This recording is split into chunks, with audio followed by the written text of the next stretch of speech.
Hey guys, welcome to Test This Tech, and this is the Mangmi Air X. Wanted to do a formal review of this thing. If you are interested in the Mangmi Air X, there is a link in the description. It's an affiliate link that helps out the channel. It's no additional cost to you. It takes you to the website so you can buy your Mangmi Air X. So if you can do that, appreciate that. So my thoughts on this thing. This is one of the...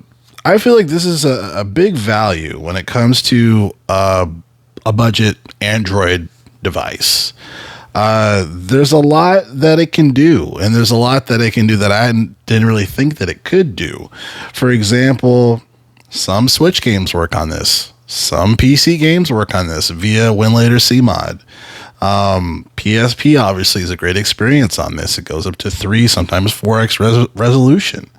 And typically the games, prior to that, lower to that from a resolution perspective, will run fine on this as well.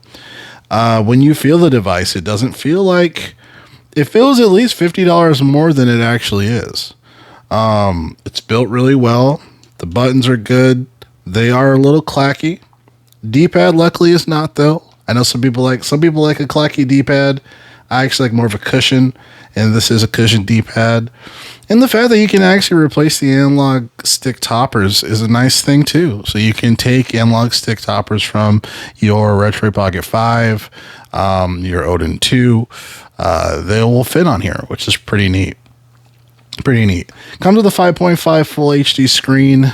And when you set up the Mangmi Air X, it is a very cut down version of Android. There's no bloat that you have to deal with. It will ask you if you want to install certain emulator apps. I usually don't do that just because they're typically outdated. The ones that are pre-installed, or not pre-installed, but the option to install them, they're usually outdated. So I would say just download the most updated versions, on their GitHubs or whatever. It's really surprising how much this can do. And a lot of that is to is really due to the chipset of the device. It's a Snapdragon 662. It's not the most powerful device. It's not as powerful as, say, a Retro Pocket 5, the G2 or the regular one. But you can do a decent amount of stuff. It is capable of using turnip drivers on it. So there's a lot that it can do to kind of push the envelope, and it punches well above its weight when it comes to what runs on it from an emulation perspective. Even when it comes to music, I have a video on one of my shorts where I'm using an M8 headless on this. Koala works on this as well. So there's a lot you can do. One of my favorite features as well, and it's not necessarily a Mangmi Air X feature. It's just the fact that this is Android 14, but it's a legitimate Android software where it has those Android features for, that particular version. Quick Share is one of my favorite.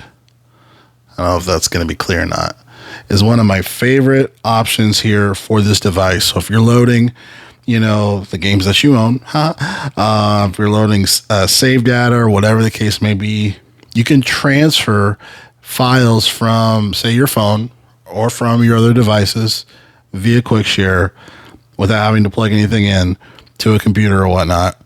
And it's really nice. It's really nice. It's just a really neat thing as far as just to complement the fact that it is Android. Those Android-like things on a device like this go a long way. It's really cool. It's really neat. As far as for comfort, it's a fairly comfortable device. Usually I like offset analog stick, so analog stick above the D-pad. But this is still fairly comfortable. This is arguably more comfortable than the Retro Pocket 5. Arguably more comfortable. Some of the downsides on this, there's no video out. There's no video out on this. You can screencast to a television. So it would be through, wireless via Wi-Fi or what have you. But the chipset itself does not support video out. So just to be noted there. Okay. So if you're getting this playing on, hey, I can't wait to play this into the TV and play it, let me stop you there. Unfortunately, won't do that. But this is pretty sweet. One of the things that I recommend when it comes to this device, if you do decide to get it, it does come with a case, or at least I believe it comes with a case when you buy it. you might want to message Mangmi just to confirm that it does. But I got the early bird one for once it was right available, and it did come with a case, which is nice. So, yeah, again, Mount Restrictor Mangmi, I don't think it comes with a case when you buy it. But as far as because they're available to purchase during the checkout. But what I was going to say is that the onboard storage for this is 64 gigabytes, and luckily you can use an SD card as internal storage, and that's a huge win for this. So I have a 512 gigabyte Samsung SD card as storage, and it's really pushed the lifeline of this device. If it didn't have that capability, I probably wouldn't like it as much, just because, I could get something for, $30 more, potentially with a lot more space. So being able to plug an SD card into it and to expand that storage for more opportunities is great. Buttons feel pretty good, like I mentioned. Triggers feel good. I believe they're analog triggers, if I'm not mistaken. Yeah, the fan isn't super loud, I would say. There is a off, quiet, balance, and extreme. Extreme obviously is loud because it's extreme. It's not like, ringing crazy loud, but it is loud, noticeably loud. I usually have it on balance just because if it is need to push, it will turn on. So it's kind of like a smart setting as far as for if it will go the distance if it needs to. Yeah, this is nice. It's nice taking this out of the house. Being comfortable that you can take it out because it's not a crazy expensive device. Good device, but not crazy expensive. So you don't have to feel like, you really have to, get any type of anxiety when you're taking out really expensive devices out on the road or traveling or what have you. This is a nice travel buddy. It's a nice travel buddy. And this is about $94.50 after shipping for me because it's the early bird version of it. But I like this. I like this. I recommend it. You just have to manage your expectations. It's not going to be as powerful as the Retro Pocket 5 or the G2. It's technically not as powerful as like the T820 devices, but this is Snapdragon. So you have turnip driver opportunity. So for example, this can probably go the distance a little more with Game Hub versus a T820 device. When I say T820 device, I'm referring to the Anbernic devices when it comes to the Anbernic RRG 406V, the H, the 476H, the RG Slide. Those all have the Unisoc T820 chipset.